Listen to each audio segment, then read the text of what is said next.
അതോ register marriage കഴിഞ്ഞു വന്നപ്പോ അമ്മ തോക്കെടുത്തതിന്റെ വാശിയിലായിരുന്നോ?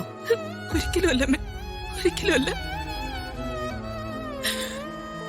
അതൊക്കെ എന്റെ അമ്മ മറക്കുമെന്ന് എനിക്ക് നന്നായിട്ട് അറിയായിരുന്നു. നീ പല സ്ഥലങ്ങളിൽ മാറി മാറി ജീവിക്കുകയായിരുന്നെന്ന് ഞാൻ അറിഞ്ഞു. എനിക്ക് നിന്നെ കണ്ടുപിടിക്കാൻ പ്രയാസമായിരുന്നു. പക്ഷേ നിനക്ക് എന്നെ കണ്ടുപിടിക്കാൻ എളുപ്പമായിരുന്നില്ലേ മോളെ? ഞാൻ അങ്ങനെയൊക്കെ ആയിപ്പോയമ്മ. അമ്മ എന്നോട് ക്ഷമിക്കണം. ജീവിതം ഇങ്ങനെ കൊണ്ടുപോയി തകർക്കാനായിരുന്നോ മോളെ നിന്നെ ഞാൻ വളർത്തിയത്? രണ്ടാമതൊരു കുട്ടിയെ കൂടി ഞാൻ പ്രസവിക്കാതിരുന്നത് നിനക്ക് തരുന്ന സ്നേഹം കുറയരുതെന്ന് കരുതി തന്നെയാ. ആ എന്റെ മോള് ഇപ്പൊ ആ പ്രതാപനോട് എനിക്ക് ദേഷ്യം തോന്നുക. നിന്റെ ജീവിതം ഇങ്ങനെ എറിഞ്ഞൊടച്ച് കളഞ്ഞല്ലോ മോളെ അവൻ.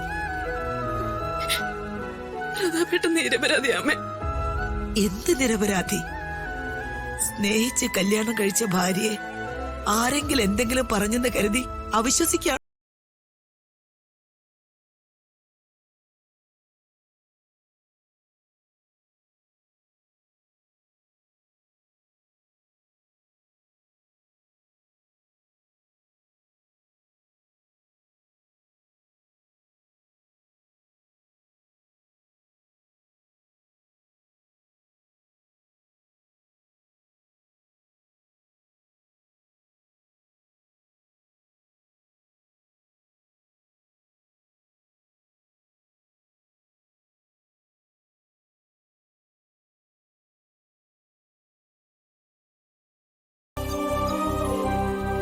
കഴിഞ്ഞതെല്ലാം ഒരു പാഠമാക്കിയെടുത്ത് തോൽപ്പിച്ചവരൊക്കെ നോക്കി ചിരിച്ച് നീ നിന്റെ കൊട്ടാരത്തിൽ വന്ന് ജീവിക്കണം.